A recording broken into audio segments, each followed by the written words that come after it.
I gotta tell him every time and slaughter my name, so I'll just go by TJ. Gotcha. Yeah, Noah, how was it's your nothing but solstice in the woods? It was good. Uh, I felt connected to the elements. All I was right, Nice, very we are cold. successfully streaming. we are nice. streaming. Uh, Let's. I am not muted. No, somebody is not muted On Twitch? on It's with a something. heavy heart that we now pay respects to a friend who has taught. Watch now with 10 viewers. I'm watching now. Okay, mine says mute. It's got the It's symbol and everything. all right. Whatever happened, it's fixed. Uh, so we can start this show. Welcome everybody. Thank you for showing up and checking out with us. Bum bum bum. So Kay, Miss Kay Chardonnay, did you get a chance to look over the outline of the intro? Well, I always love to be reminded of the details, Dan. Your dulcet Sure. voice. uh so Mac is traveling across the country, so he's following us on his cell phone as he is headed to Tulsa. Is that correct? Do people remember? Yeah, that's it. And then Susan, can you turn towards us so we can see you? Because you are like half Yeah, like half your in face. the Turn screen and half around. out. So this is how today's show is gonna work out. Just to give you an overview of everything. Kay and I are gonna act as hosts, and at the top of the show, I am gonna do a short 15-20 minute lesson about storytelling, and then we will go into stories and we will workshop them. And the difference between us and other workshops is that we spend a longer amount of time on one specific story, and we ask people to iterate on that story immediately. And that gives us, as people who give critiques, feedback on what's working. Did we give good advice? Did we give bad advice? Was it unclear what we said? And it just mimics more how you should be practicing these sorts of stories at home. And it mimics a little bit more how you would be practicing this sort of story if you had a director. And so we're trying to give people a sense of that. At the end of the show, we have one of the people who didn't tell a story tell us one of the two stories that they heard, but as though they themselves had lived through the experience. And this has a profound effect a lot of times on feeling heard. It's very validating to have someone retell your story sort of in full with their own words. But for the audience, what this does is it gives you a very stark contrast on how much frame and voice changes story. And so you can change a story without changing the words or without changing the actions that are happening, the plot, really greatly. And finding your own voice is sort of one of those abstract things that can be difficult. And it's hard to wrap your head around, what does it mean to find my own voice? And this technique helps people see it in stark relief. So without further ado, I will go on to some of the quick lesson for today. I read a book this past week called Meander, Spiral, Explode, and it's by a writer named Jane Allison, and I just had it recommended to me in Google Feed because they like knew that I was working on storytelling stuff, and I'd never run into it before, and I was really excited to do a lesson about it, but I'm so like it exploded my brain so much that I am not prepared, but I'm going to give you a snippet. Basically, the central thesis was this idea that we use story arc in Western stories of Aristotle's 3 acts. And the thesis was it doesn't make sense for stories, and particularly for novels, because novels didn't exist when Aristotle came up with that. And so then she goes through and says, really, if you look at novels, you can find more interesting structures that appear in nature, and that's how these novels are being put together, and they can be really fulfilling that way. And so in the next couple of weeks, I will condense that into a lesson. But today, I'm going to talk about something that came up in the last workshop. And that's the idea that the narrator is separate than you as a character. So even in these personal stories where we're talking about ourselves and events that we lived through, we are narrating them, and that is a separate thing than the character you who is going through it. In my reading and the things that I'm working on to condense into these lessons, something that I'm super interested in is how we learn in general and how we get better at skills in general. And so this idea of narrator and action is a big part of the frame stuff that we've talked about in earlier classes, that comes about in the book Elephant in the Brain, which talks about how we narrativize our lives.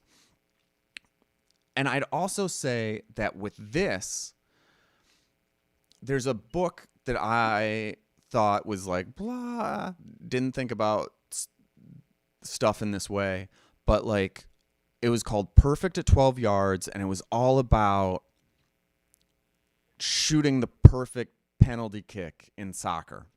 And one of the things that they brought up is that as machines, we are crazy adept at doing complex physics in real time without even knowing it. So if you think about baseball, you know, hitting a baseball with a bat is an incredible feat from a physics standpoint. And Susan, you keep touching your camera. Okay. And so if someone throws you a ball, what's happening physics-wise is pretty complicated about speed of the ball, where it's going to break in its arc, and you can reach out and catch it right at the very minute before it hits your face. Your hands can go around it and squeeze it, and you can release that tension so that it doesn't hurt you. Some of us can. So that's an amazing thing that we just intuitively know how to do with a little bit of practice without actually knowing the science. But one of the things they talk about in this Perfect at 12 Yards and other sports books is that if you teach athletes the science, they actually get better and more efficient at doing this work. It's not like they're doing the math while they're shooting the basketball, you know, but knowing it helps them be more accurate efficiently.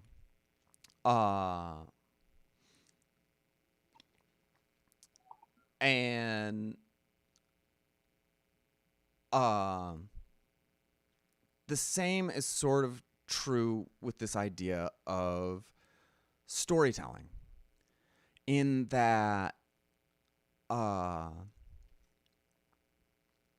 if you do a lot of this stuff intuitively, but if you know it, it's easier to play with. If you know and have a language around it, then you can. In last week's, we talked about the order of how to tell stories and like how to practice them over time. And there's this section where you play with the story. If you have a language about these different processes, it's much easier to go in and say, I'm going to play with that. And one of them is this idea that narrator is different than character. To specifically talk about that, when you tell a story, and just in terms of time frame, you go back into that time. You're telling a story about, say, a situation. You went to a restaurant and someone spilled water on top of you. And your character doesn't know that that's going to happen. But you as narrator do.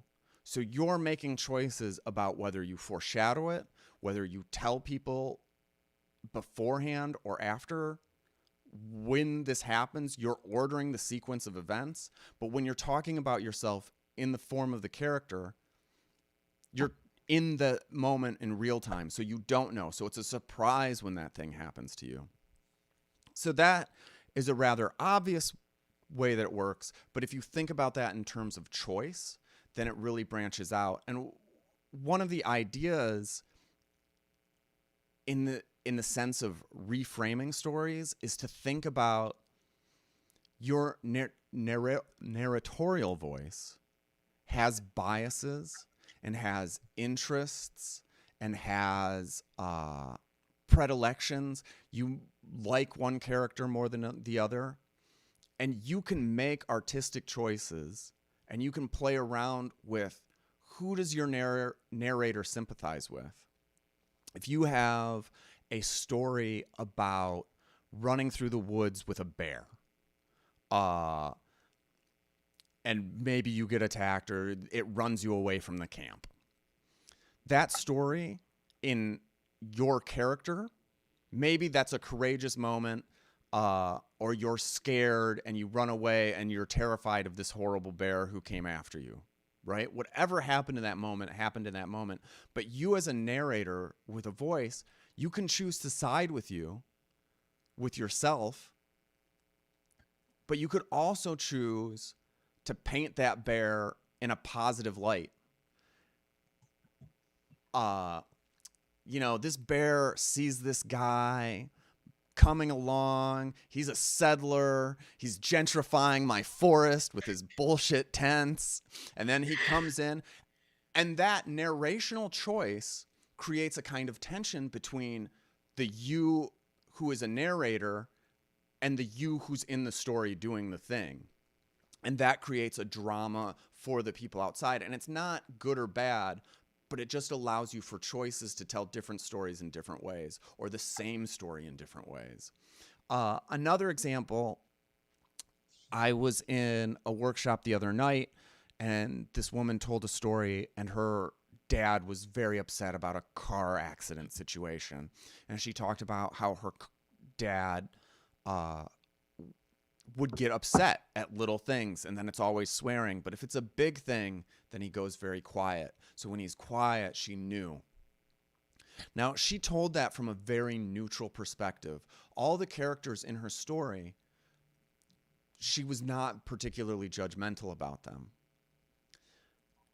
And that had the effect of focusing the story on her and her journey, and how when she reflected on these different paths and the way different people in her life reacted to big and small events, and particularly car crashes, you saw how that influenced her in this very analytical way. Well, that story would be very different if she vilified her dad. as this scary guy who swore, as this and he became even scarier when he became quiet. Meanwhile, there's a sense of this that's absurd, that, you know, this is a coping mechanism for him. You could crank up the funny of that. Oh my gosh, when he drops a pencil, it's the funniest thing. He just like goes apocalyptic, blah, blah, blah, blah, blah. That's a truth to it, but that's a narratorial choice that's different than what's happening in real time with her living out that thing. And so those are just examples of that. And the other thing to bring up, just in the final moments of this talk about narrator, to get you just thinking about it, is that what it allows you to do is really shift how story relates to audience versus what it would be like if you were in a play. So if you're in a play, what happens is you are pretending to be in that situation the entire time, and the audience doesn't really exist. While artistically there's blocking and you're using your voice to project, you as the character are erasing them, and you're always sort of in the scene. In storytelling, you go into these scenes, but you are always aware from your narratorial perspective that the audience is there. It's a communication with that audience. You're talking directly to specific people in that crowd. You're making eye contact with those people, and you're connecting with them. Even if it's not a back and forth, it's a conversation. And so when you're imagining those scenes as the narrator and as the character, you create that out there. So in the example of the bear, and then I see the bear, and he's coming at me, and he's coming at me, and then he's getting closer and closer. And it doesn't take the dramatic hand motion that's like for illustration to the point. You can see the tensing up in the body, and you can take a moment and you can say, as you see, I'm lucky to be alive, right? Or don't worry, I don't die. Whatever it is, what's happening when you make that kind of aside in a story is you're shifting from being the character to being the narrator. And when you do that shift, you're drawing the audience in. And the audience becomes closer to you. And the stuff that you've created in their minds, these characters, whether they're people or bears or whatever, they continue to exist in the space that you put them, even when you're this narrator. And so you're bringing them into the scene with you, and they're standing sort of side by side with you. And it's just because, and that's sort of some of the beauty of storytelling and the stuff you can play with that's different than a movie that you're statically watching or a play that you're statically watching and you're a voyeur. When you're in a really good story, you're with them side by side with that person, and he's really having this communicative bond with you. And so that's a little bit of the idea of you as character, other characters, and then this idea of perspective from the narrator, and that you're allowed to shift those perspectives. We got a little bit of time.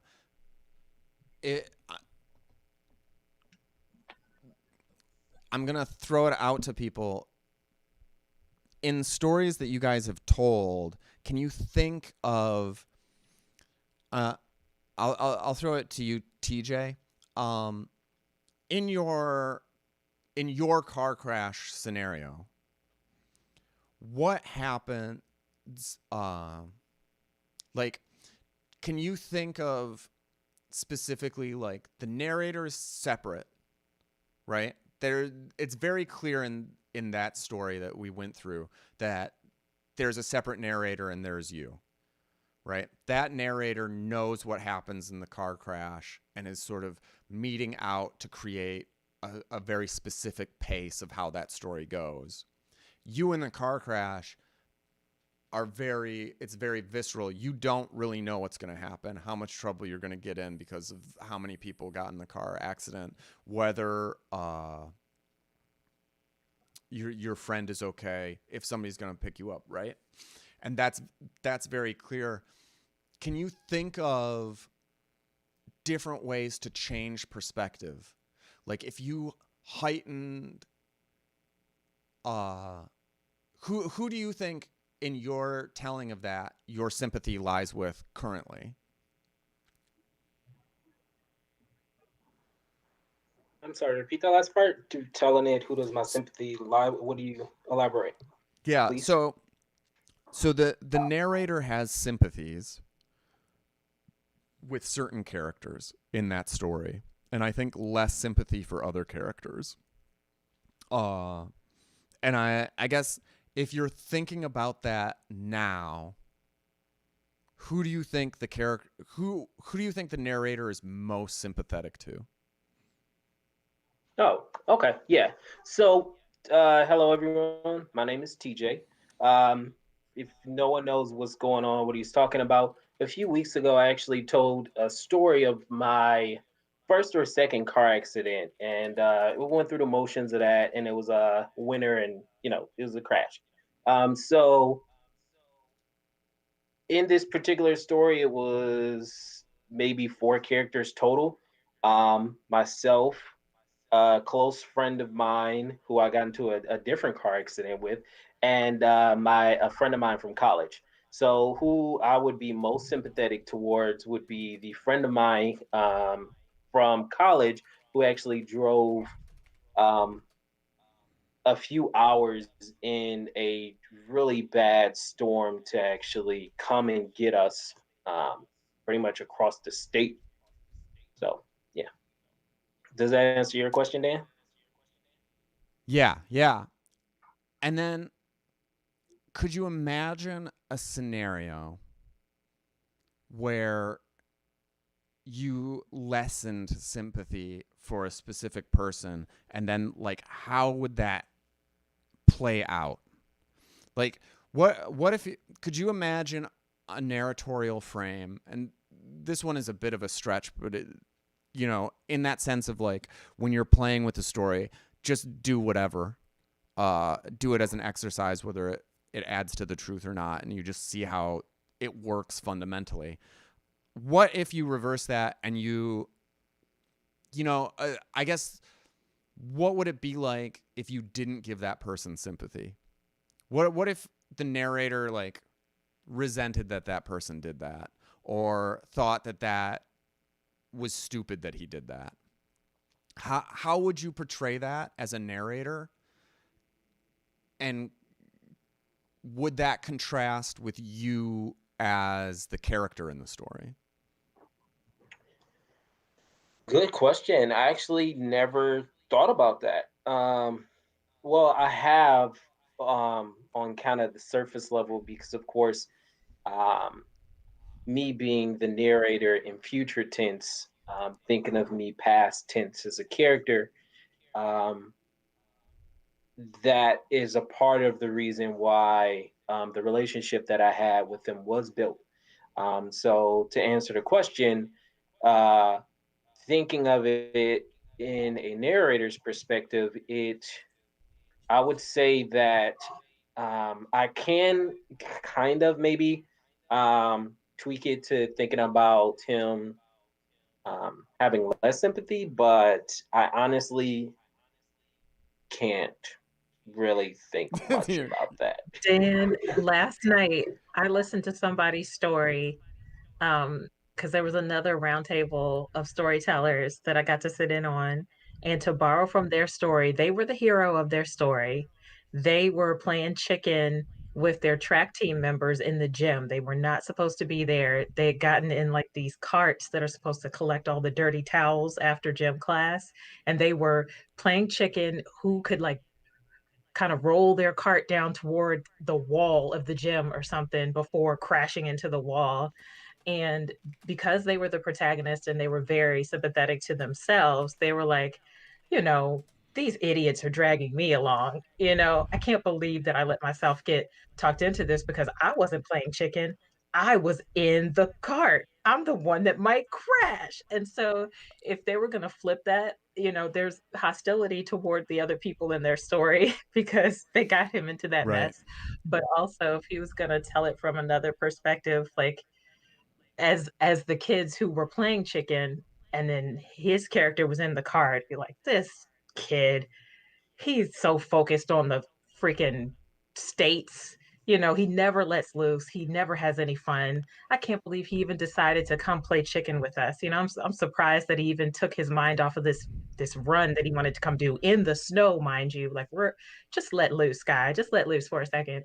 So I could see that if we took his story Yeah. about playing chicken in the cart and made the other folks in the story the narrators, he'd sort of be the villain. He'd be the guy that's like, God, like, dude, it's like 6 in the morning. We got 2 practices today. Can you have fun right now?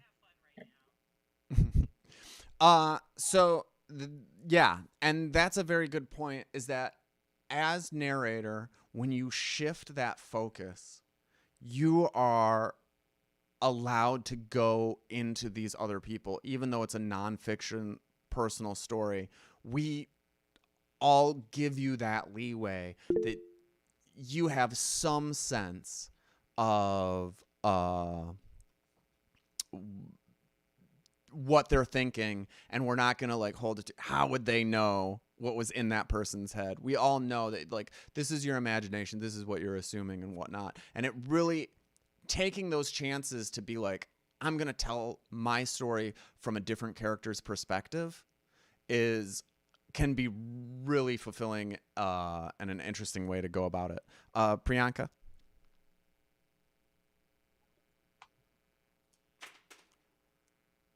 Popped and said that you raised your hand.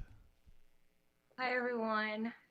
Okay, this is Tara. She's my doggo. I had to set up the shot, so that's why I was off video, but everything. Yeah, she just like plopped onto this bed and then she went into this pose, so like, gotta frame it. I may be like breaking the rules a little bit. So just let me know if that's the case. When I was thinking of the story that I wanted to tell, which does include her, it also includes uh, another human character, and I had to think about how I wanted to frame the dialogue that I would be presenting in the story about Tara, but also how it relates to what I'm about to say about the other character in the story. Yeah. Yeah. I'm excited now. Are you Yeah. are you ready to tell that story? Yeah. I mean, not I think. I am ready. Okay. I am definitely Yeah, even I mean, more it's a curious now about how we're gonna workshop it, because it is like yeah. it's like what I'm hearing right now is literally like what I was trying to process in my own head without like this more formal knowledge on what I was thinking about. Yeah. So I actually appreciate this conversation a lot. Right, Tara, right? So that's a perfect segue. We're gonna switch into storytelling, but first we're gonna introduce the people in this group. The top thing that I'm gonna say is that this is a workshop. We're constantly evolving the process and how we go about this, both in a sense of workshop and the sense of story swap style. So all feedback is lovely. Thank you to people who are commenting and asking questions and making little notes. The second thing is, we all know each other and we're on some level in this storytelling scene. We're going to be giving constructive criticism, and maybe if you're new to this, it'll seem like it's harsh. We're never criticizing the person. We're always commenting on the stories. People are going to bring stuff that's raw or unrefined, and that's totally okay. You have to make space for that. It'll get better over time, and we'll work on those things and fix them up, and that's what this process is about. So just know that we're giving each other the benefit of the doubt, and nobody has any hard feelings at any point. And we can do this process because we're all close and friends and adults. Kay, do you have a question for the group? I do have a question for the group. So this has been, an unexpected year. There's so much being thrown at everyone, and we're dealing with it as best we can. But sometimes I think the one thing that we feel like we have to hold on to is ourself, like physically ourself. Like I can't predict what's going to happen tomorrow or when I step outside of my door, but like, okay, when I get out of bed, I'm going to put one foot down and then another foot down if I've got 2 feet, and I'm going to move from there. My question is, does anyone in the group have a time where they feel like their physical body actually failed them? Like, it didn't work out the way I thought it was going. What do you mean failed them? Like overall, or like a moment, or like what are we talking about? Either or. For example, this was on my mind earlier today. So I come from a family of military people and athletes, and when they retire, they teach sports. Ourselves. Like I can't naturally, I learned about sports and then I played sports my whole life, through college, through the first year of college. No injuries, no problems, no nothing. And, you know, what was this? This was maybe 5 years ago. No, it was a little longer than 5 years ago. It is wintertime in Chicago. I've got these big old boots on, because I'm just not dealing with it. I am not sloshing through the snow in my regular work shoes. I'm prepared, right? But for some reason, when I get into work, I don't take off these shoes, and they have like a 3-inch heel. They're boots, though. I'm like, they're very comfortable. I feel fine. And my job involves walking around all the time, all the time. I get home, I take off my boots. It's all good. I'm falling asleep, and I wake up and I go to get out of bed. I literally cannot get out of bed. My legs are like paralyzed.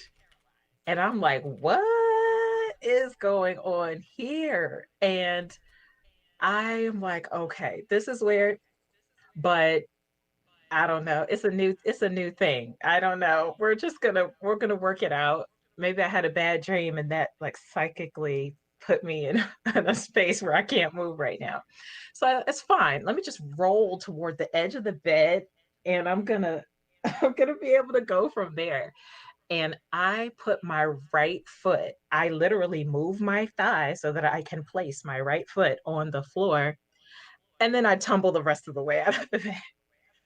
I had sprained my right ankle from wearing 3-inch heel boots for an 8-hour workday.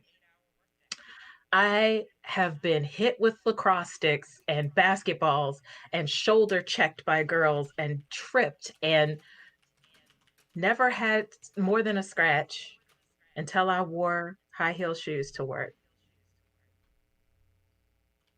I was very disappointed in my body. I was like, really, dog? I thought we were like this. It wasn't working. All It's right. just getting older. I'm almost 30, and yeah. So go ahead, there. No, go. You've Oh got one. no, so yeah, no, this year, um, so I, so give you perspective. This year, my whole life I was skinny, and so I finally picked up weight. and I was really happy. And so this year I decided to get back into running because I used to run track, and so it was going really well. I maintained my weight and everything, doing the whole running thing, and it's been pretty cool.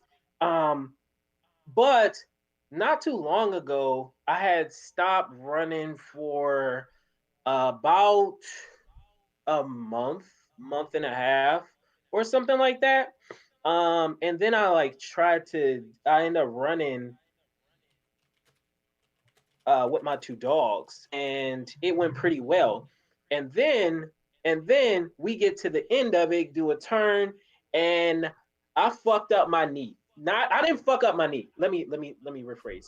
My knee just went out. Like it just like stopped working, and I'm like and it's like right off the highway. And I'm just like kind of limping walking, and the dog's looking at me like, what the hell is wrong with you? And I'm like, I do not know what is going on right now. And my sides start hurting, and I'm like, shit, I don't know.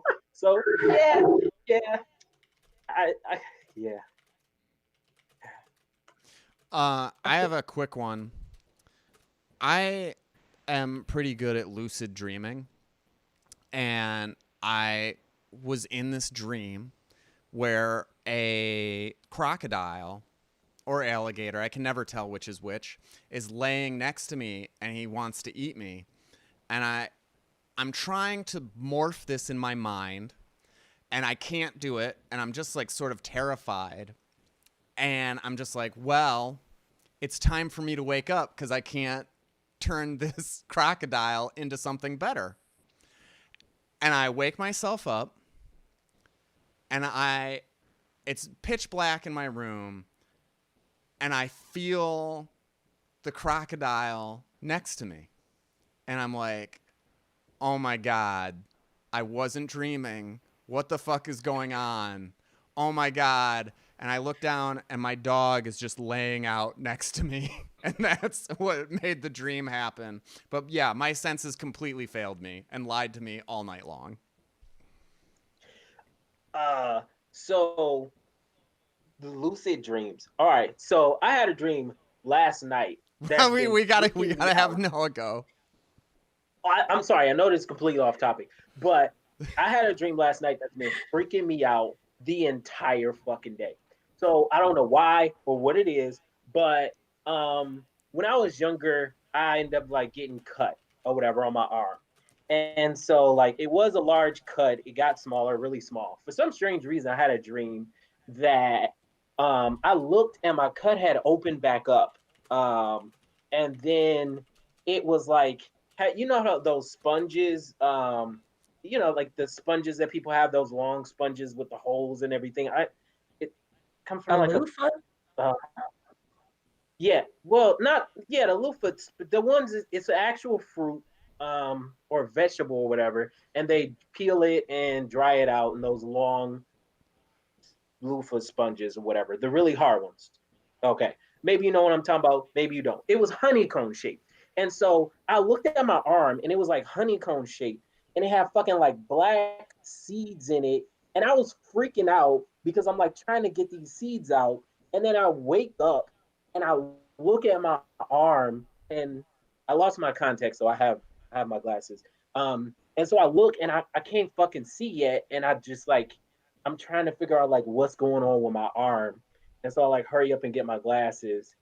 And yeah, it's been freaking me out all day. I don't yeah. All right, no. I'd say for the last few days, I think because of vacation, my body has failed to get me out of bed before noon many days. Yeah. It's a friend Priyanka, to do you you have in an that way. answer?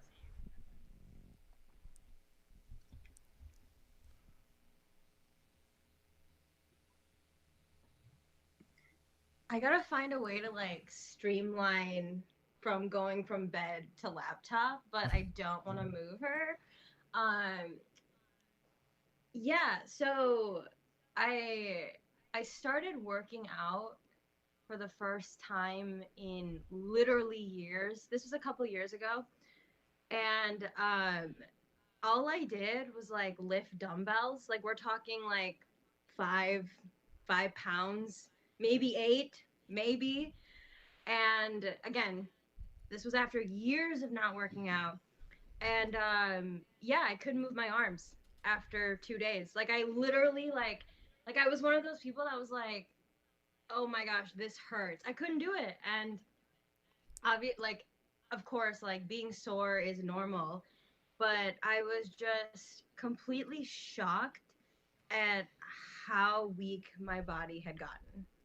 And that was, yeah, that's like when I felt like my body failed me, right? Because it's like I didn't realize that I was so like in this shape, right? Because it's like in this society, it's like a lot of like what's on the surface level and less about like what's actually happening internally.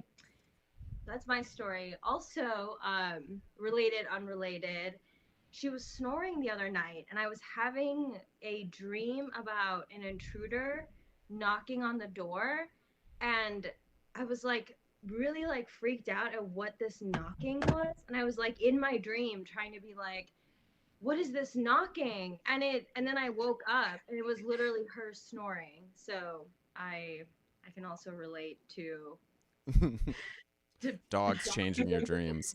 yeah. Uh, That's why I excellent. never had a pet. Other people's pets for the 99 and the 2000. Oh wait, yeah, I forgot Yeah. you've never had a pet before, right? Okay, I've never had you a don't know what pet. you're missing. They're amazing. Get one. Try it out. I'm just saying. Start off small. Get something like a rabbit. They pretty cool. Don't get a guinea So, pig. They die too quick. Don't get a guinea pig. Don't get a rabbit. I'm just, I gotta. Wow, two negative reviews on guinea pigs and rabbits. I'm gonna have to talk to y'all Well, after this. Figure out. guinea pigs it's die Susan's easily. turn to Oh, I'm tell sorry. Go ahead. her story. So we gotta give Susan. Susan a chance. And no one. Susan, you are muted.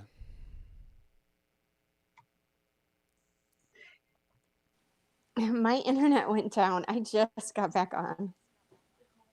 Welcome back. Oh, so you Welcome missed the back. question. The question is, do you have a quick one sentence, two sentence story about a time your body failed you?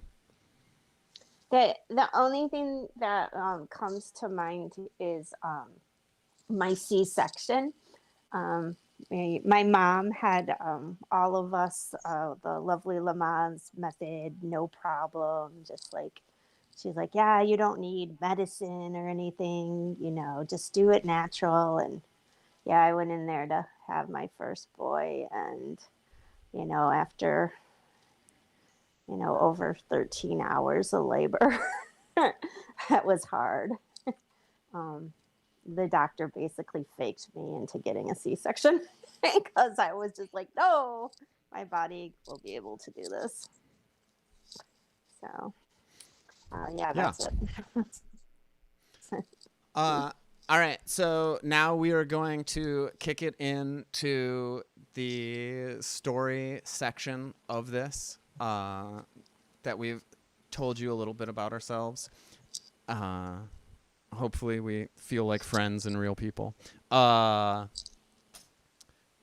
Priyanka, are you up for starting today? Yes. Yeah, I'm good to go. Is there any like do I have to introduce anything? Can I just start? Yeah, you can start. Okay. So this summer, I went to therapy for the first time in my life because I found myself not being able to do anything besides watch Charmed. Not this reboot, but like the earlier one. Yes, thank you. And I recognized that that was not sustainable. And so I went to therapy. And in therapy, I learned that I have major issues with making decisions. and I have a lot of stuff that I need to work out with my parents. So that's just like the background of what's going on here. One of the decisions that I decided to make in becoming a healthier person for myself and my future self was that I was going to adopt a dog. I have wanted a dog for, oh my gosh, hi, who's this? Who's that? Hi. So I wanted a dog for a very long time, and growing up, my parents were very much on the narrative of this is a lot of work. You have to take out your dog all the time, and that created a narrative for me that having a pet is a burden, and it will always be a burden, and you have to choose this burden in order to have a dog. And I I thought about that when I decided I was going to adopt a dog, and I went through with it. And then, literally last Sunday, the 20th of December, I adopted this dog. It is the best decision I have made in a very, very long time. And what was very interesting was that the second I had hung up the phone call in confirming that I am going to meet this dog, and if the meeting goes well, I'm going to take this dog home, I felt this insane amount of relief that I didn't even know I could feel. I didn't realize that I had completely gaslit myself into thinking that I didn't deserve to make this choice because this is a burden and I'm not more financially stable. I live in the city. What am I doing with a big dog? Etc. Right? Like all of the things you hear, I had already internalized it, right? I don't know if that was to protect myself. I haven't had that therapy session yet, but I knew it had something to do with the fact that I'm really bad at making decisions. So I meet this dog. This dog is perfect. I have prepared a 10-day plan for how I'm going to introduce a rescue into my home. Like, we're talking like day 1 through 2, I'm going to do this amount of exposure. Day 3 to 6, I'm going to do this amount of exposure. I had it all planned out, and she came trained. She's locked and loaded with commands from her previous life. And I had this moment with her a couple days ago when she like motioned to me that she wanted to hop on this bed. She'll put her snout on the bed, and I have to be off the bed. That's what I learned. I have to be off the bed and I have to say, "Come, Tara," and then she'll hop on the bed. That is how well trained she already is. And then I just looked at her. Like I literally just looked in her eyes and I was like, "Why did I make this decision out to be a mistake already? Why did I already expect the worst? What why did I let myself feel so much anxiety when I could have focused on literally anything else? Why didn't I even think for a second that she was going to come trained? Why didn't I let myself have that reality?" So, that all, is happening parallel to me being at my parents' house, which also means that my parents, the same ones who consider a dog a burden, um, they're also here. This is their house. This is this is their property. And like I said, I've been putting a lot of like effort into preparing, and I learned that dogs require consistency and they require routine and they have to build trust and they have to build confidence. And I told my parents, do not feed her treats unless it is for a very specific reason. And I told my parents this because my mom Tara will look at my mom and my mom will give her a treat. Like, all Tara has to do is look at her, and my mom will be like, "Here you go." And there was a moment when my mom was trying to give her a treat, and I was like, "Please, at least just tell her to sit," because she knows how to sit and she knows how to do it with a treat. And as I'm telling my mom this, just take a guess. Just like mentally take a guess as to what you think my mom did. Do you have the guess? My mom fed her the treat without telling her to do anything. Was your guess right? Yes? No? Yep? Okay. So, yeah, you get it. You get it now. And it this whole experience has made me realize that my parents love to play provider. They love it. They love to buy the treats. They love to give her the pets. They love to squish her face and tell her that she's, X, Y, and Z, all things positive. Have my parents taken her out once? What is your guess? Yeah, the answer is no, they haven't. Has my mom told Tara to sit before giving her a treat? Maybe once, maybe, when I am literally staring at her. So, I don't know. I don't know how much longer I'm going to be in therapy. All I can say is that Tara has been a much needed reflection on myself and my life in a way that I did not anticipate. And right now it feels like a really good thing, but I think what's more important is that she's teaching me how to be kinder to myself, and she's teaching me how to just have confidence.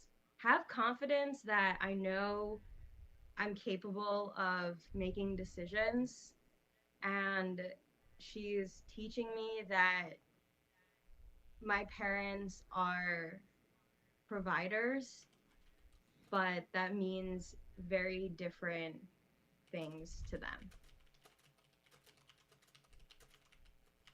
That's great. 8 minutes and 30 seconds was how long that was. Uh,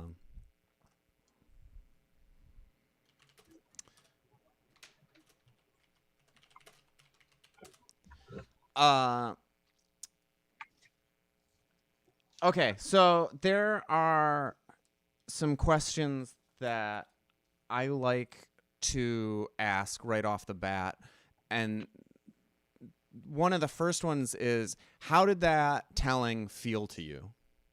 Like, are there things that felt good or things that, like, you were like, oh, I would tell it differently a second time? I think initially it's kind of scary being vulnerable with strangers. I know Dan and I know Susan, but I literally have never seen any of y'all's faces before on a conscious level. So it's really scary to like unload my literal trauma on like to strangers and then also expect them to not judge me or my parents who I do love very much, right? Like that's yeah, so there's like that feeling of being scared. With that being said, I find being vulnerable super empowering, and that trumps the fear. So those are the two main feelings. I think that if I were to tell that story differently, I would like it to be a bit more, how do I say it? Like a bit more, like the opposite of, well, no. I think I would like it to flow better. I think that's what I would like, is for it to flow better, and I would like to actually, I'm gonna leave it at that. I would like it to flow better. Yeah. That's good. Kay, it looked like you had something that you wanted to.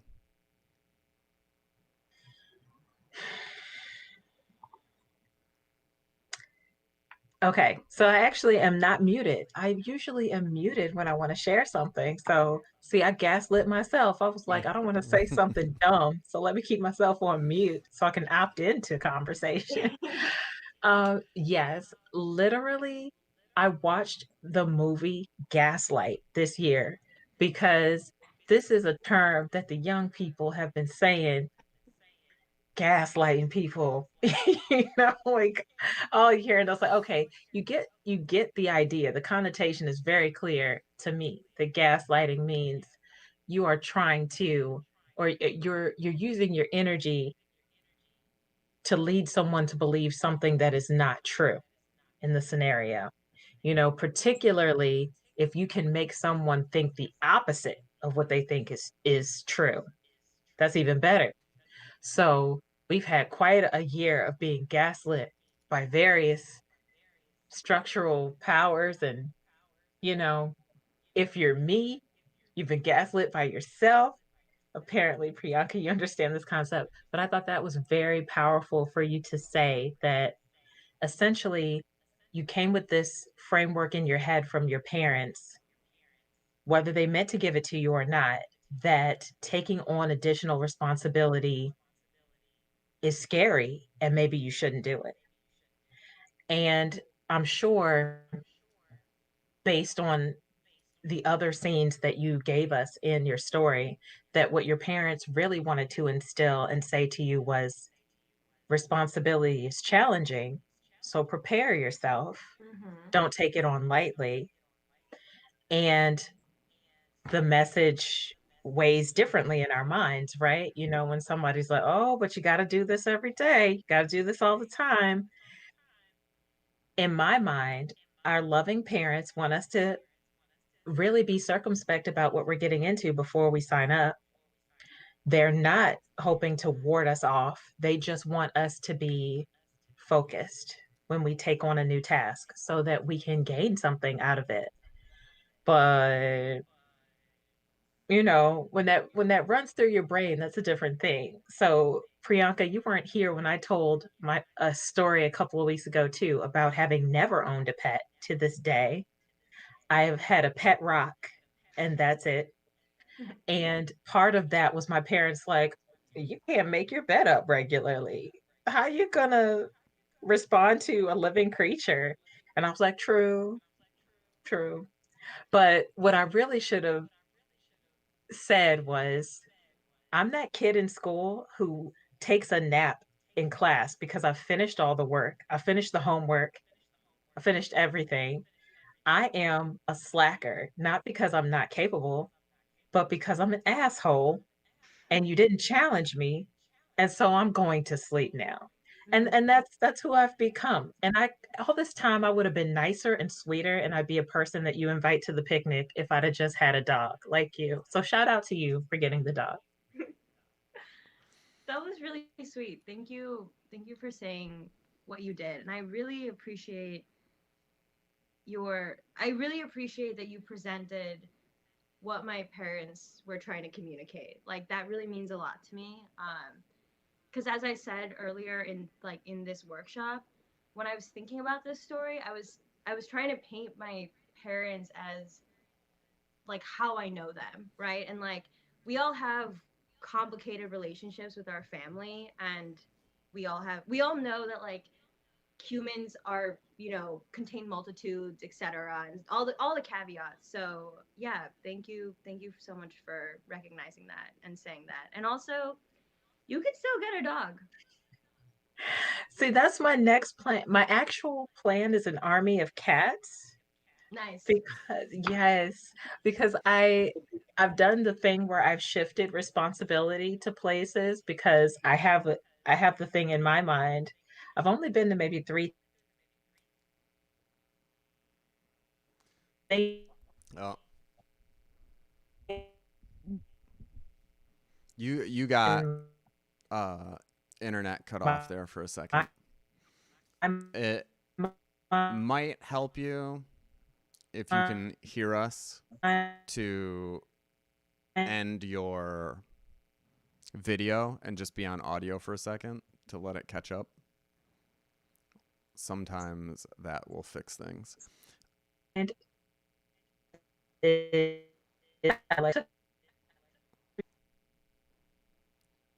uh-oh. Okay, I'm going to. How about now? Okay. Nice. Yeah.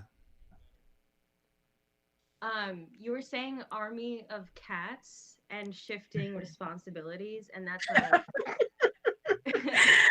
Priyanka, I am nominating you. If we ever start like a babysitters club and we need a secretary, thank you. Your notes are perfect. So, yes, my thing, I've actually been engaged twice and broken the engagement twice.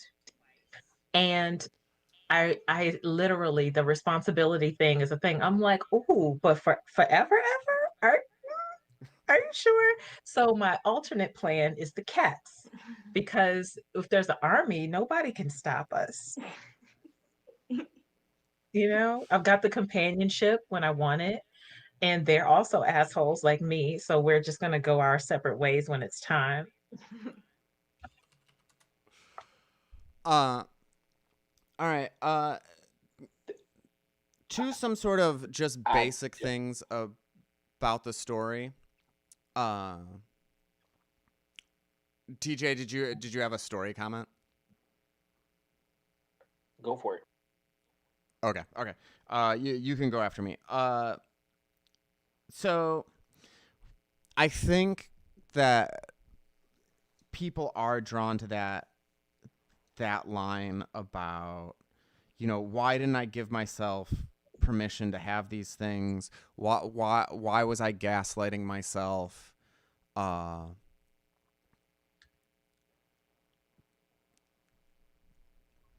so the next question is, you are that's not the only thing that you're dealing with in this story. You're also dealing with this relationship to your parents, and it seems that there's a sense of paradigm at the end where they you I don't I might have missed it, but I don't think you say this explicitly, but the way they treat you is different than how they treat the dog, and they're sort of treating the dog how you would imagine parents to treat a grandchild. That's what I was. uh so that's an interesting dynamic. And so the next big question that we like to ask is, like, to you, do you have it in your head, like, what's the most important thing about this story? Like, if an audience was walking away with one central image or one themed idea, what do you think that is? Or do you have a sense of that at this point? That is a really good question. Um, And I think, specifically, like, what would you want them to do? yeah, Right. I think that I included multiple um, concepts, for lack of a better word, like for a purpose, because I think that in the same way, like because there is so much going on, I think that I want people, or like I want audience, whatever, I want to give different opportunities of connection.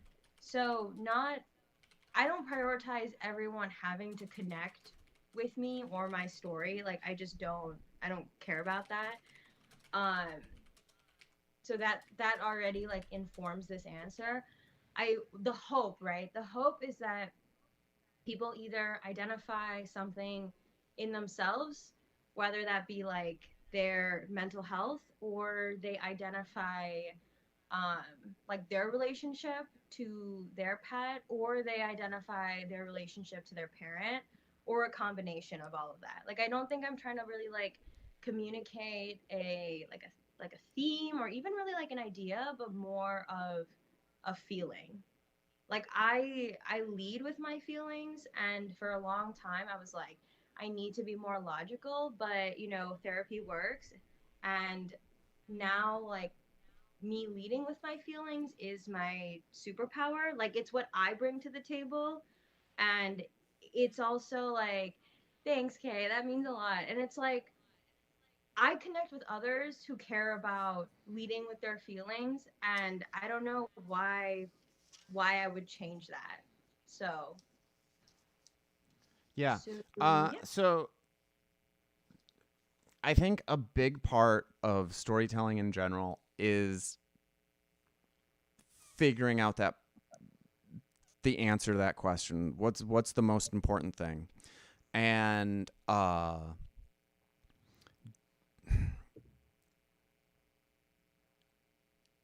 going through a workshop, sometimes you don't know it. Sometimes you've got to say the stuff out loud before you get there. I'm and you've got different things that you can choose from in this with these almost vignettes. They flow together, but I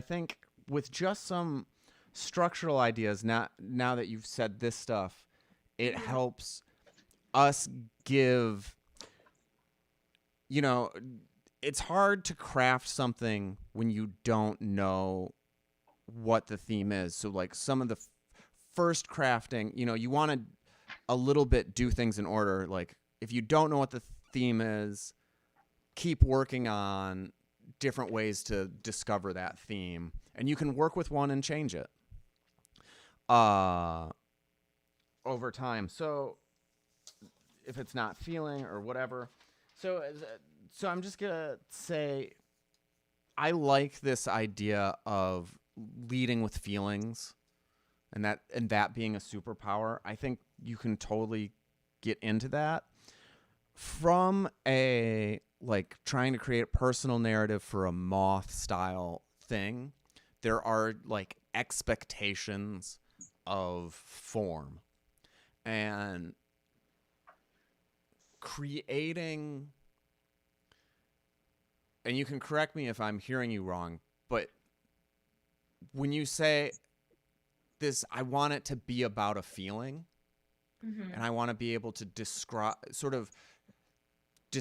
the scenario around that feeling. That's different than a traditional story arc, 3-act structure kind of thing. It's more like the thing you're interested in is simply painting the picture. That's actually a really good point. That I think. Can you actually repeat that? So one way to think about this story is to try to figure out what the 3-act structure is. And in that sense, it is, for those, just to state for everybody what we're talking about. Basically, we're just saying you set up the setting, you set up the conflict, and then you resolve the conflict. And those are the 3 acts. And that's the arc. So the conflict is sort of the height of the story, and then there's a denouement where you resolve it.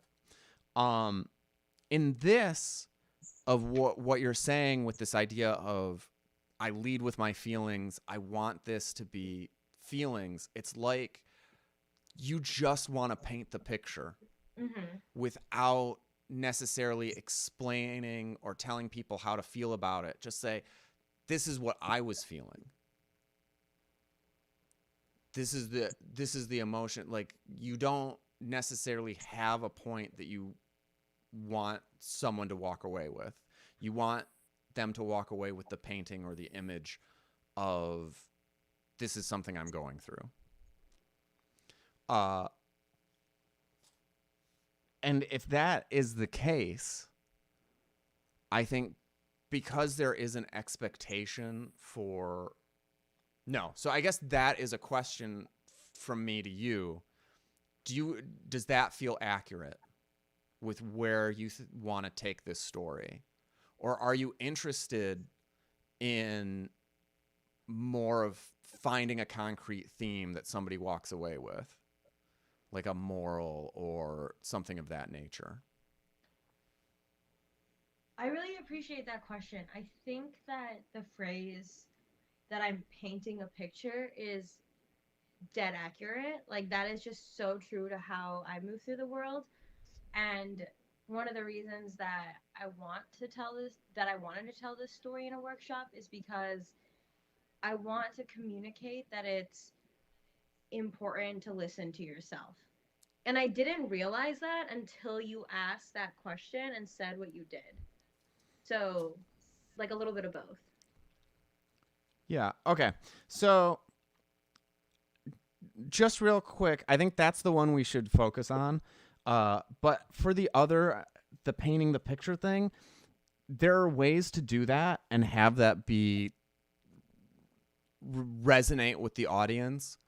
But one of the things that we talk about is you want to set up expectations early. And so if you're subverting this 3-act structure, or what people would see as like a typical arc for a story, you want to somehow get them to know that as early as possible so they're on your side. Oh, this is going to be a story that's a little different than the other stories you've heard.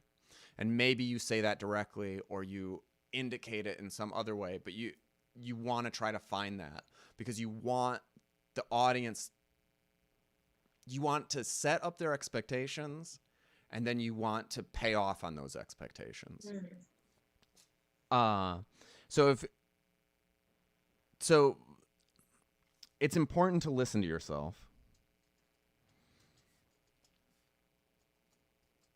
Is pretty close to the theme that came to my mind when listening to this. And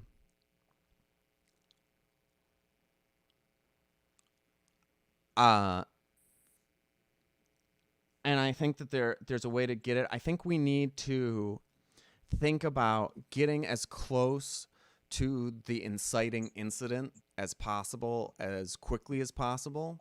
And you can, in that sense of narration, you can do jumps in time.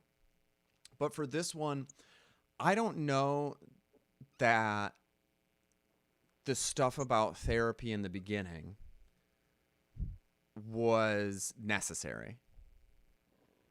What makes you say that? Because I don't, though on some level it leads you to this idea of it's important to listen to yourself, I don't think it comes back at the end. Mm-hmm. And I don't think it's foreshadowing that that's where it came from, this idea of listening to yourself. I think what's real, the story, the way I'm seeing it, and maybe this isn't, you can give me pushback or whatever, but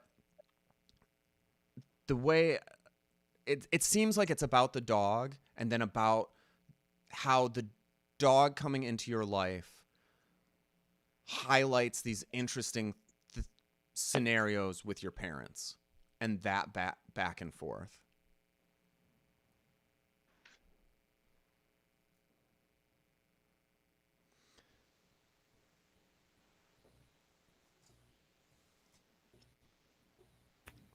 So I think you'd open, what if you opened with the scene of you learning that the dog is locked and loaded? I like that line too. And you have the whole thing. You're laying in bed and it comes over and it rests its head on the bed and you're sort of figuring out the communication, and then it gets on the bed. You get off the bed and say, it's okay. And then the dog is so polite that, it's waiting for this invitation. and it has this formal sort of thing.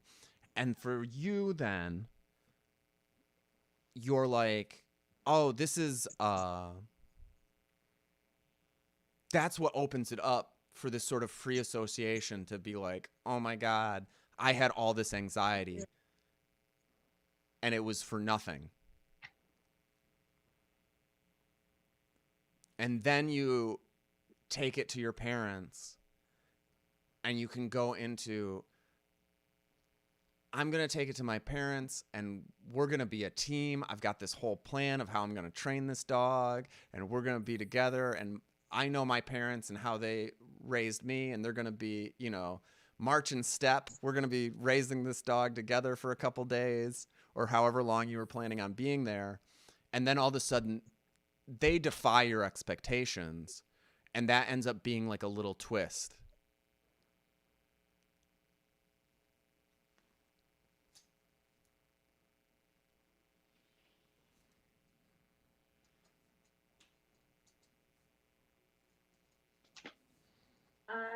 I really like the suggestion on starting with the story about Tara communicating, because as I was thinking about the story a little bit, I was thinking if there was a like if a like I was trying to like figure out like where I could start the story. Like that's just like something I've always struggled with, because I love to like editorialize everything.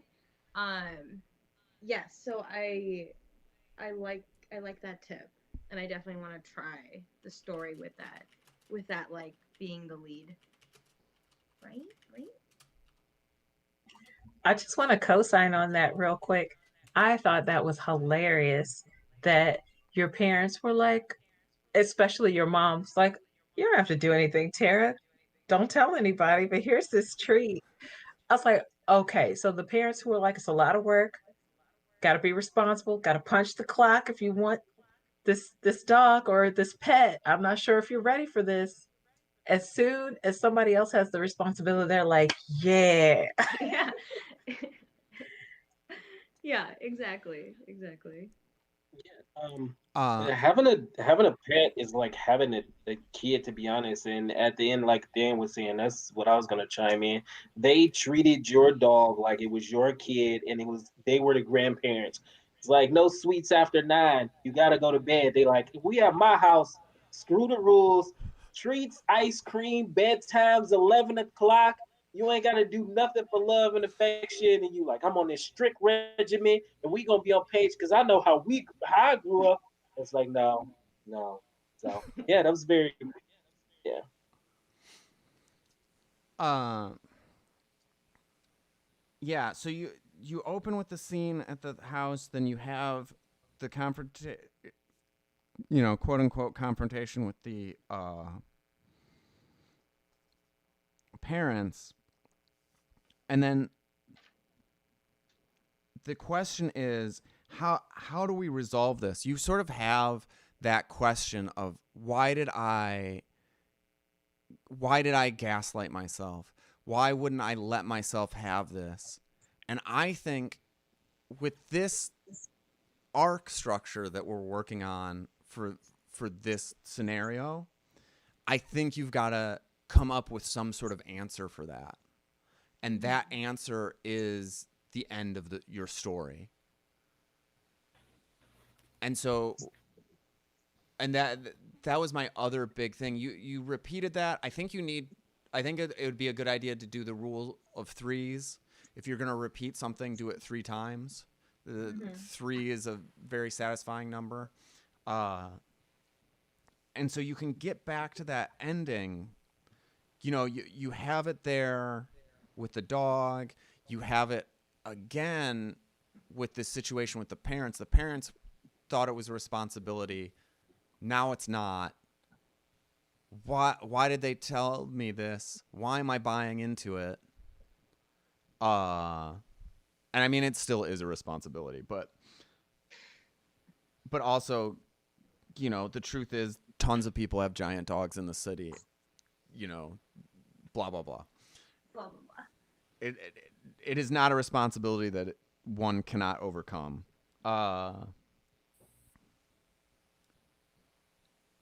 And so I guess I'll just ask that question to you. Do you have an answer?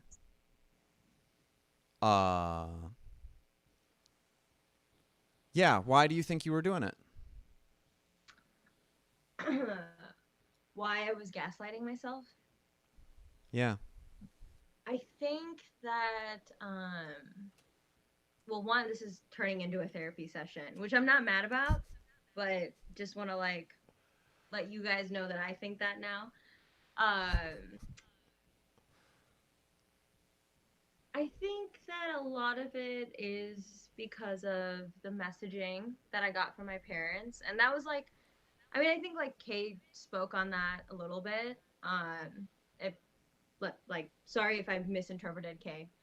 Um, yeah, like definitely the messaging from my parents, and also probably the fact that I like, because my parents told me to prepare so much, I have internalized like everything people say about having a dog. And in preparing to have a dog, I've also, and this is just like how I am as a human being, um, I've also tried to problem solve. Like I've literally talked about this in therapy. Like I try to, like, I problem solve as a defense mechanism so I don't have to feel negative feelings when something goes wrong. But as we know, like, that's not healthy and it's not real and it does not actually, like, save you in any way. It just makes you, you know, become a perfectionist, and it distorts your reality a little bit. Um, Yeah, Yeah, that's I think about all I got right now. that might yeah, that's good. And then that ending sentence is I think that might be the gem of it. I wasn't fast enough writing it down. What becoming a perfectionist, it doesn't this style of like do you think you can say it again for me? No, because I don't remember, but I can I can try. Yeah. I Yeah. was saying that I use problem solving as a defense mechanism. Um, it distorts reality. I use it as a defense mechanism to avoid feeling negative feelings, but that's not healthy because it distorts reality. And also, like, just from like a neurological perspective, it's when you're anticipating something going wrong, it completely like fucks with your neurological systems. In like when you're like when you're waiting for something, it's actually, studies have shown that it's, and this is not what I said, but I'm going with it anyway. Like studies have Yeah. shown that if you have a like a positive, like if you have optimism, it actually makes the waiting process a much less painful experience. um i, I think that's, Yeah, no, that's great. yeah. Uh I think that going in deeper was helpful. This idea that anticipation isn't good for you. I mean, that can be the resolution uh that you're that's the way to solve, like, why am I doing this to myself? Why am I Yes, doing this to and myself? I Why am I like doing that. this to myself? I like that because also it ties into like the mini story about her getting on this bed. And like I had this moment of relief when I was like, why did I anticipate things going bad? I should have just like, yeah, like I'm going to prepare for things going bad anyway, because that's how I move through my day to day. But I could have also focused on like literally an idea of like, or she might already be trained and be like really sweet, and I don't have to like introduce a rescue in a 2-week shutdown. Like it would have been nice if like my brain had also let my body feel excitement and positivity instead of just being like, I have to have everything right, right? Like, in therapy, it's like you finish the thought. Like, okay, yeah, so what if she had like been kind of, kind of naughty and I hadn't been as prepared? Like, what the fuck would have happened? I would have figured it out on the spot. It's not like she would have been naughty for 27 hours a day. Like, Right. she would have Right. slept at some point. So, yeah. Yeah. Yeah, that's a great line. It's not like she would have been naughty for 27 hours a day. And Dan, I hope that you can read I my want you to mind keep that I'm that. going to figure that into another conversation with someone. I don't know where it's going to pop up, but I'm going to say, yeah, it's not like she could have been naughty for 27 hours a day. I don't know where it's going to come in, but I'm going to find a way. Thank you. Yeah. Of course. Yeah. In TJ, uh somebody said something cool in chat. Do you want to give people a heads up as to what that was, who aren't in the chat? Which one? We got Dear, Derby, which is yeah, the Deerby stuff, I think.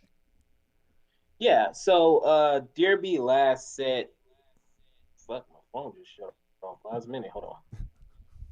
Okay, so Derby said it seems like it's a coming of age story, which I definitely agree with. Um, it breaks a person away from the power of. Oh yeah, so it's Derby says almost a coming of age story when a person breaks away from the powers of parental opinion, which is kind of spot on. Um, yeah. Anything else? Let me highlight. There's a bunch of stuff here. Uh We'll see red blood. no, that's good. BBC. The the correct pronunciation is D Irby. We have been corrected. Oh I yeah. would like to My bad, DRB. Sorry. yeah. I You got it yeah, wrong too. my screen name is Squander Dollfast, and people do hilarious mistakes on how to pronounce it. So just to get Yeah, I don't but think we have time to go through the Go ahead, TJ. I was just gonna say because earlier I was gonna ask like what is kind of the focus. Earlier people were saying about shotgunning and narrowing it out, and I think that kind of hits the the nail on the head right there. That's it. Okay, so I don't think we're gonna truncate this, like doing it a second time. But what I would like to see you do is just as an extension of this, just do the scene where she comes in and puts her head, and get as much detail and setting as possible and give us that sense of relief. Okay. And then you can prune that down, but just like take as much time as you want explaining that and painting that image and having just that piece of the story.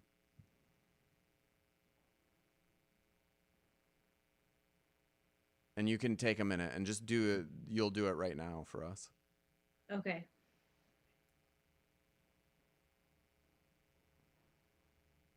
I've been trying to figure out what Tara knows and what she doesn't know when it comes to her training. So the other night, she was looking at me and she like wasn't going in her crate yet, which she usually does. Like after we get back from our good night walk, she'll go, because she's been trained in a previous life. She will go, not previous life, her past life. I don't want to, I don't want to take that away from her. Um, yeah, she normally will go into her crate to go to sleep because that's what she knows to do. And this time she was staring at me and I was giving her the pets, and I was thinking about how we've been building more trust, and maybe she wants to come onto this bed. And in the past, I've kind of motioned for her, like she's looked at me while I'm sitting on this bed, she'll come close. I've motioned for her to come on this bed. She doesn't seem interested. So I let it be. I don't want to stress her out more. I like did all this reading that you're supposed to expose rescues like a little bit here and there. So I was like thinking about that. But then I noticed that she put her snout on the edge of the bed, and she's done that before. And it it really made me think like she wants to be on this bed. Like she does. And so I was trying to do like the come here Tara, come here. And she wasn't she wasn't doing anything. So then I was like, okay, how do I get her on this bed without physically picking her up, which I don't want to do because it might stress her out and I don't want to do that. And so I got off the bed and I did the same motion. I said, come here, Tara. And she got on the bed. And I was like, okay, interesting. Are they related? I'm not sure.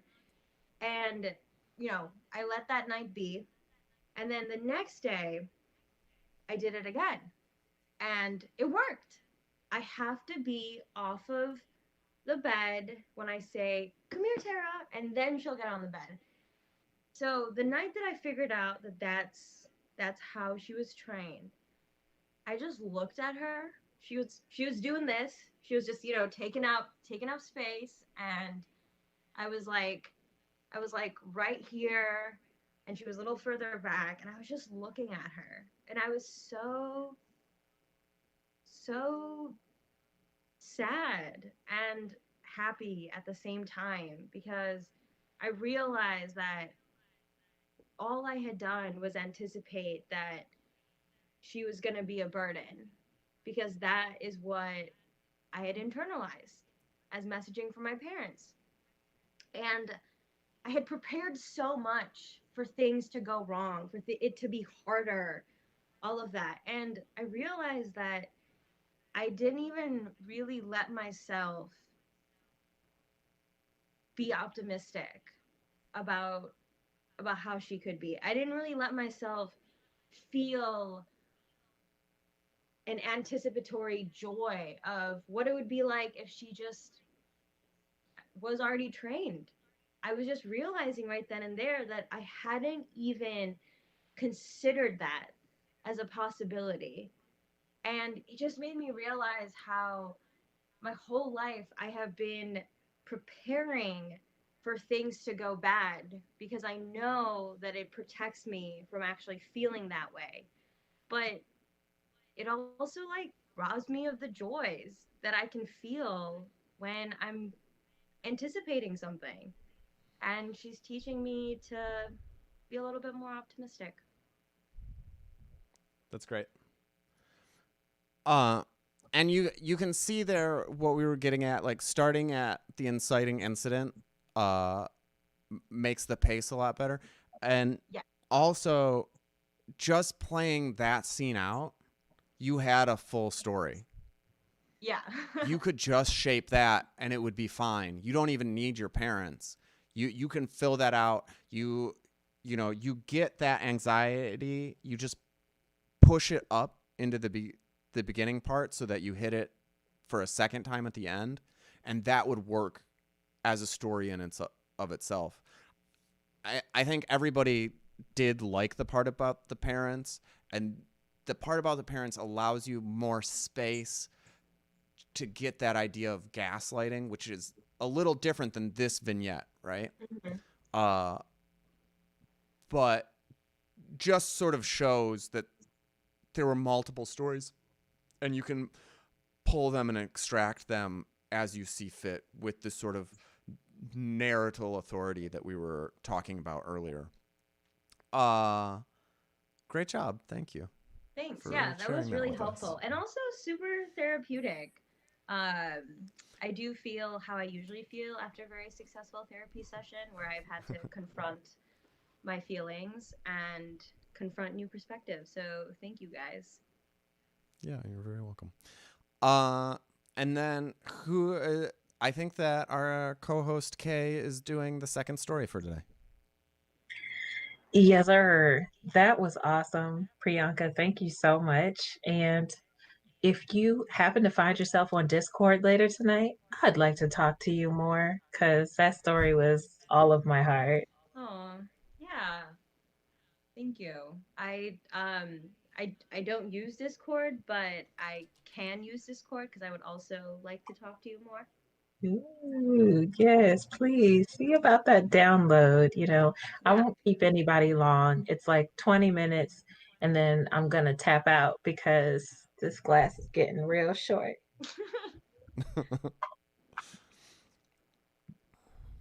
Oh, so that's awesome. So this is why we have a feature storyteller, because people can pull out their emotions and they can put them in front of you in a way that makes you think really deeply about your own emotions and about times when you've been in the same situation or about times when you've been in completely different situation, but it pulled on the same sort of thought process for you. And for me, this brings me back to when I was a little kid. And every summer, every single summer, I would be back home in Baltimore, getting ready to pack my bag and go with my family to Jamaica. And by my family, I mean my mom and my dad. And without fail, each summer, they'd be like, "So let's send you with your grandparents to Virginia because we're about to go to Jamaica." And I was like, okay, that's cool. One day they're going to include me in this. I'm going to show myself worthy of the adults and I'm going to get on that plane to Jamaica. But for now, I am settled in the valley of the Blue Ridge Mountains. Literally, the sky is bluer than it is in Baltimore, where I come from, and the air is cleaner, and there's more space to do anything that you want to do. So at my grandma and granddad's house where I stay every summer, it is like a playground. Like everything is a playground. Not only did they install a swing set like all the way at the back of their property, but they don't have any gates on their property, nor do any of their neighbors have any gates on their property. So it is a backyard that stretches at least a block without stopping a child on a tricycle, which I'm a child on a tricycle at this time. I'm 8 years old this summer in Virginia with the beautiful Blue Ridge Mountains as my backdrop. And yes, it is a playground for little kids, but it becomes a playground for the adults when my cousin Tom comes through.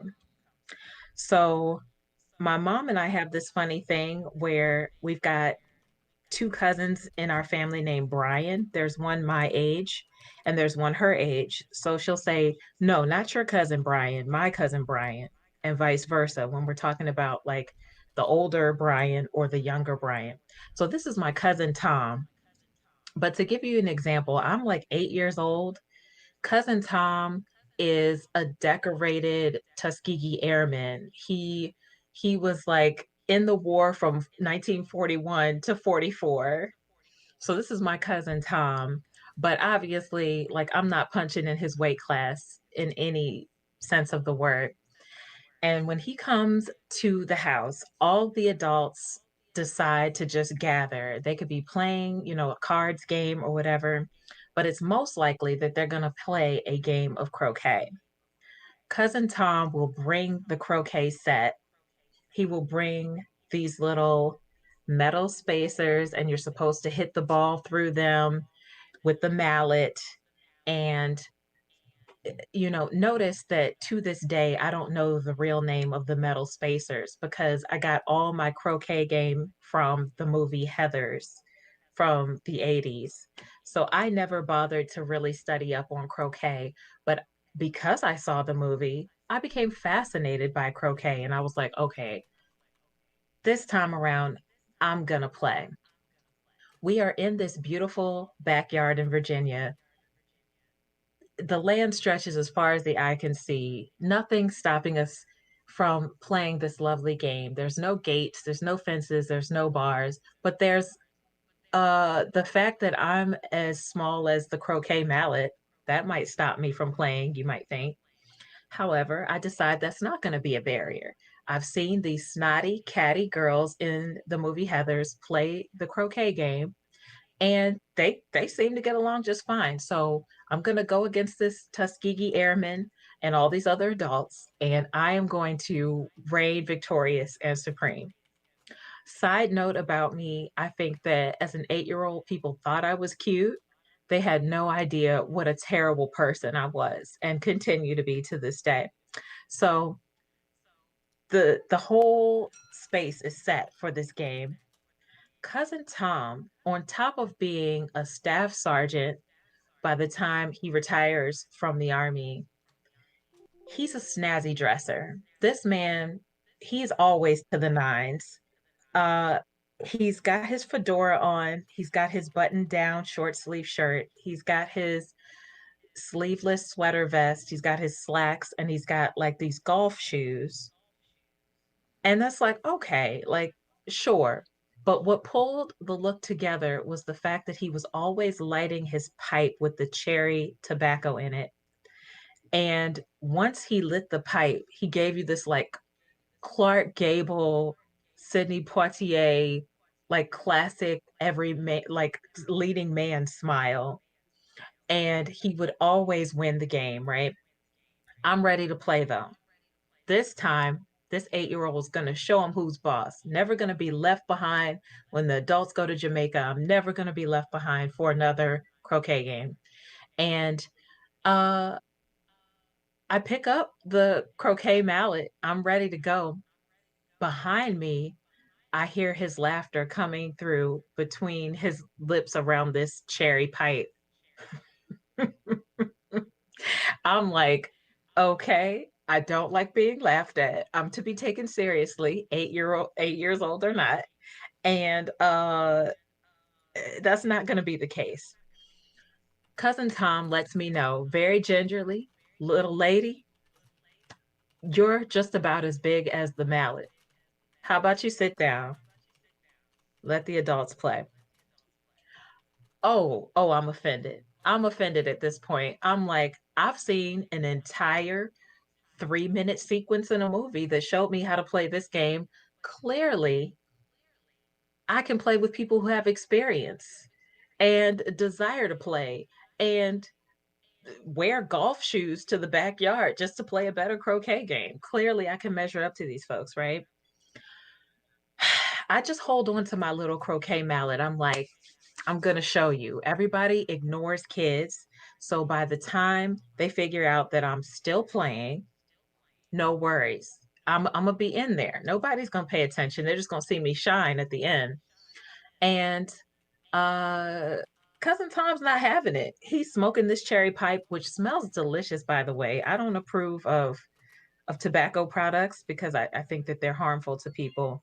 But Cousin Tom, he's smoking on this pipe and he's laughing at me the entire time, good naturedly. But as an 8-year-old, it doesn't seem good natured, right?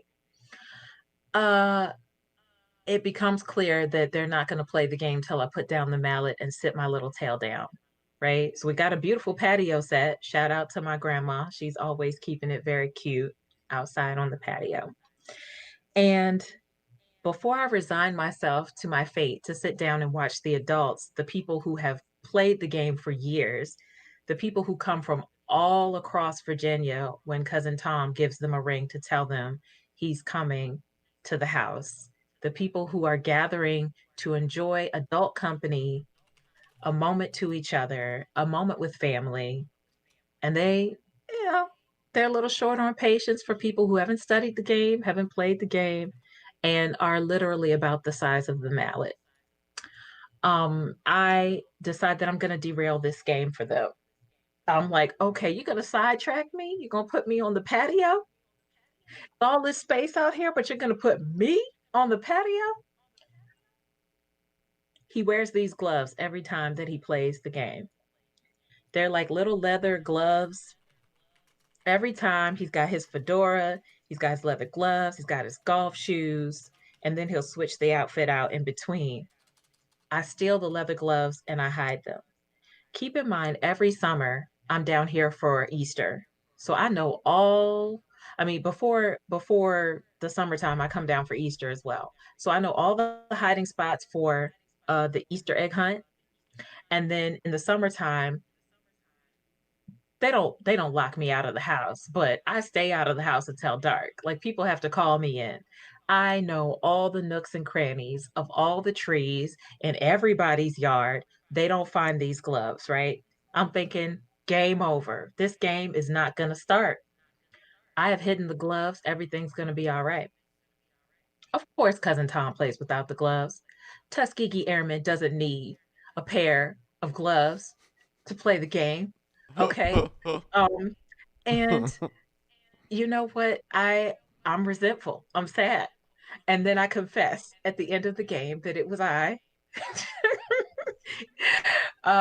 Iago, who has hidden these gloves, right? And I produced the gloves. And it always stays with me how I was like, yeah, I got this plan. I'm going to short circuit everything if it doesn't go my way. And I'm attempting to cut corners here, right? Because I'm 8 years old. I haven't even learned the game. At my age today, I still can't tell you any of the rules of croquet, but I can tell you that my little cousin texted me a couple of weeks ago this story about cousin Tom in the newspaper. He's 99 years old this year. His town honored him for being a Tuskegee Airman and a distinguished veteran. He's a staff sergeant when he, retired. And you know what? I was just like, wow. She put it on like Facebook and she said, "Oh, this is my cousin." I'm like, "That's not your cousin. That's, the older people's cousins. That's not your cousin Tom. That's mama's cousin Tom." But that's okay.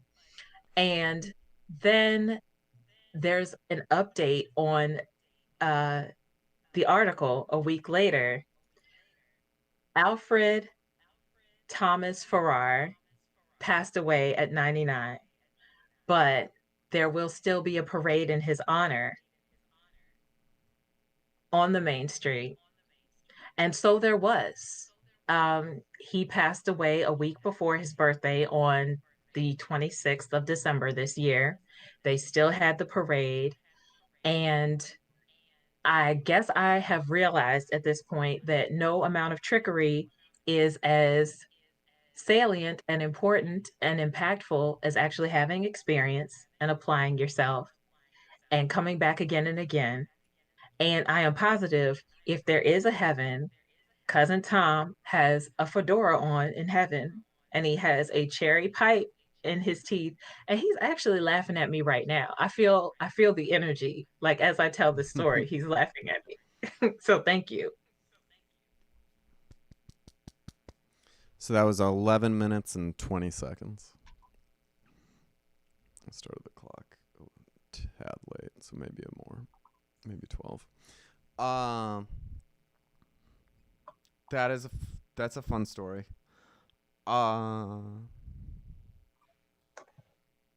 Starting out with the regular questions, you sort of had a wrap up at the end with the no amount of trickery will outdo true adult experience. Does that feel? How did that feel to you? Did that feel like what the story was about to you? Do you think that's your So most important thing? cousin Tom was like my arch nemesis as a kid. which is stupid. You know what I mean? I think that I look at paradigms such as our current president is in his 70s, the current president elect is in his 70s. And as much as we might, as younger people, have some concerns about that because of the human lifespan, we just want to make sure that our leaders are going to be able to show up for the task. I think as a society, we forget about age and experience winning. You know what I mean? There are so many forces at work working to take us out as living beings. So to actually get to 99 out of 100, you know what I mean? I mean, just the cunning that you had to have to not wear a pair of high heel shoes and sprain your ankle at work. Um, there's Yeah. just something to be said about that. So for me, I never learned to this day the rules of croquet, but not only did he learn the rules, he gathered the players, he set up the field, he brought the mallets and the balls, and um, he was dressed. He was dressed like he was going to win the game. Yeah, He yeah. brought everything. He brought everything and he brought everyone together. And I saw a scene in a movie and I was like, yeah, now's my time to shine. All the times that the adults leave me behind, they go to Jamaica, they play the croquet game. Not today. No, actually, why don't you apply yourself, Yeah. get good at something, circle back, and we'll see how you do. Okay. All right. Um dum, dum, dum.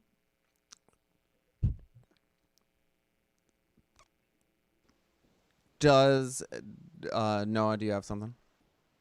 I just wanted to say that I really enjoyed like all those descriptions, um, and details like how he was dressed and how he acted, um, and just it seemed to me a little bit afterwards when we were discussing that maybe there's like two stories here, right? There's the story of the croquet game and your rivalry with this man, um, but like thinking about the narrator and the protagonist, like maybe you aren't the protagonist in the story, and maybe this is more of a story about uh, your cousin, um, and so like not during the story, I didn't feel that way, except for at one point, when we were in the game, I was like, this feels like it's turned into a different story. But in our discussion at the end, I felt like, oh, this could really be a story almost entirely about this person, about, like as you said, experience trumping youth, and age and wisdom coming together, and how we are kind of presumptuous, um, as we are younger. So that's kind of what struck me after. But I did just love all those descriptions you had there, and really painting a picture of where you were and the setting and all that. Thank you, Noah. I think sort of the same thing, that we can start closer to the inciting incident. I think you can be hiding the gloves and then go into, this is why I'm hiding these gloves. Okay. And I think you can set that scene without this is how we got to this place, and you can just say the whole family is here and all this stuff, and I am hiding these gloves, and let me tell you why. Get in that you're 8. You mention Heather's. One, I am shocked that you saw that when you were 8. I was a It is an bad child. R-rated movie, and it's pretty dark. it's also interesting that you sort of correlated to it. That's not the word I'm looking for, but you know what I mean. You saw something in yourself that those people were kind of cool. But they're also they're the villains. But in your 8-year-old mind, you're like, they're kind of cool. I'm also the villain. I'm over here hiding people's and you gloves, like to try to well, shut right. down everyone's fun time because I You did can't what you play. had to do. Right. I Right. was Just like them. terrible. So I think, yeah, I think you can just be in the story with the kid and have the kid, and then you get thwarted. And it's interesting and wonderful about the 99 and the parade and stuff, but I don't think it's necessary to this story. I think when he thwarts you, you can have that realization, and that can be the end of the story.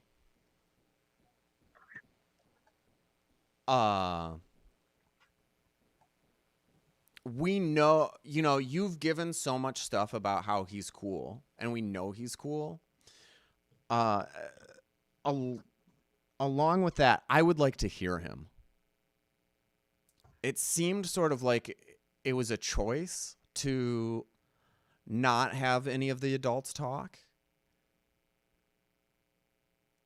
And you nodded your head. So there's a question for me. Would you want to talk about why you made that decision?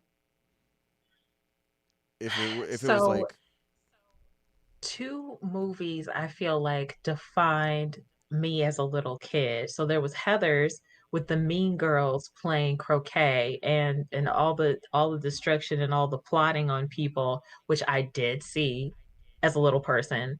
And sidebar, my parents let me see Malcolm X at like 10 years old or something like that. So like we're watching the R-rated movies. I saw R-rated movies by hook or crook, and then important historical films. They also let me see. The second important movie from my childhood was like Willy Wonka and the Chocolate Factory. You remember Violet, who's like very entitled yeah. and demanding, don't care how, I want it now. And I saw myself in that character. So I was the villain in this story. I am the person who has really no skill sets, no talent, no height, I have not studied the game. And But a yet, lot of entitlement. oh, a lot of entitlement. I'm like, hey, I'm about to win the game. You remember that time when Winona Ryder hit the ball? That's about to be me. And so, yeah, I didn't want to have the adults' voices too much because I wanted to show that I was in my own head, in my own world, and how as a young person, sometimes we don't see the wisdom of deferring to people who are older than us. We think if they're not doing it how we do it, they must be missing something. They must be too old to see how great we are and how great we do it versus, all right, maybe there's something to the fact that they've done this before. Yeah. Yeah, I like when he. Oh, sorry. Nope. Go. Oh, I just liked when he was laughing because, as an adult dealing with my friends' little kids, I'm always like laughing at their hijinks.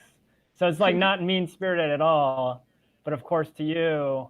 So I felt like that was very like illustrative of what was going on. Like I definitely got that sense. Just the one time he doesn't even speak, but he communicates what's going on from his perspective pretty well, right? Oh yeah, that's all she wrote. To this day, if you laugh at me in a good-natured way, like cousin Tom was doing, I'm like, I have to analyze the nature of this laughter. uh that's good. I like that, and I like that explanation. I think it makes a lot of sense. There might be ways to clue the audience into into why you're making that choice, so they're not in this position where they're wondering why is the world kind of so silent, and whether you say it directly one time or not, like, I'm so in my head I can't even hear these people. And it might be interesting, Noah noticed the laugh, to put that somewhere at the end, right? It's all silence and you're in your own world until you get to that punctuating realization. And then and I just remember his laugh, or something like that is a possible way to go about it. We are running into our time limit. I'm going to say a couple of words. Pop culture references can be a tough thing to do, because there's going to be certain people in the audience who don't know them.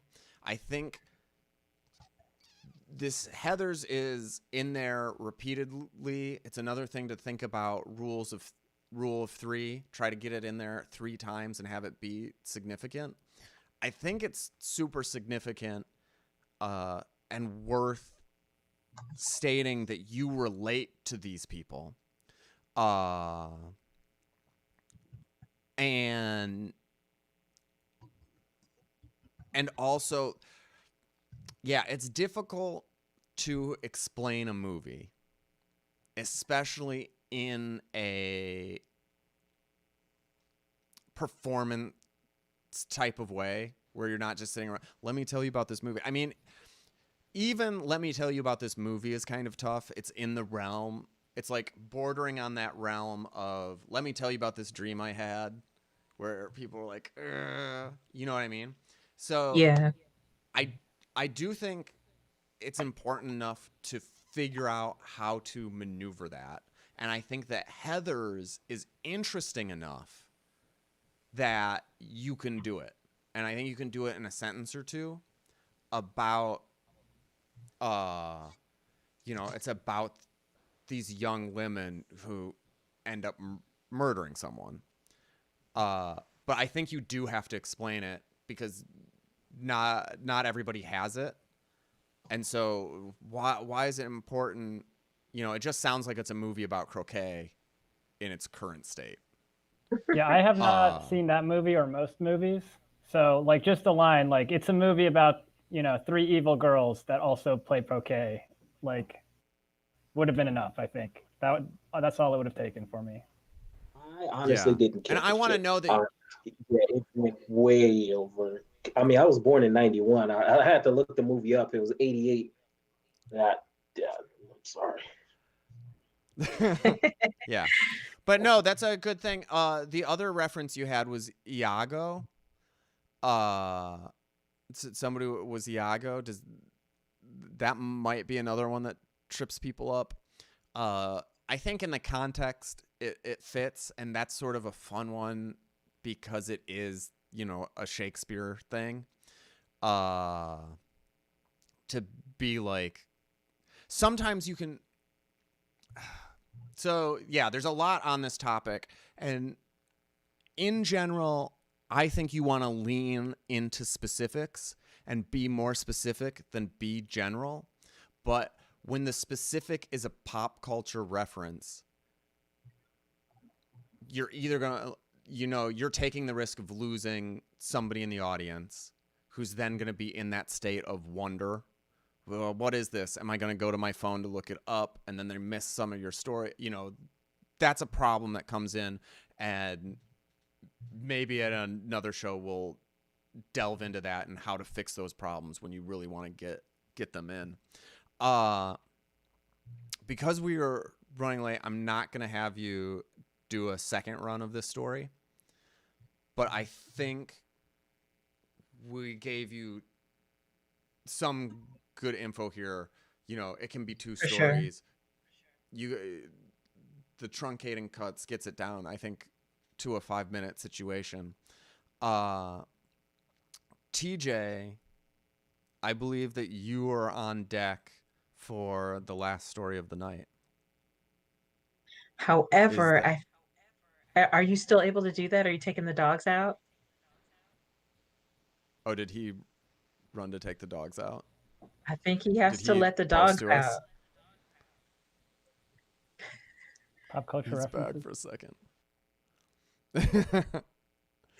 Do you think it would help to mention a current movie like Mean Girls and make a direct comparison to frenemies and people who have Yeah, these other agendas?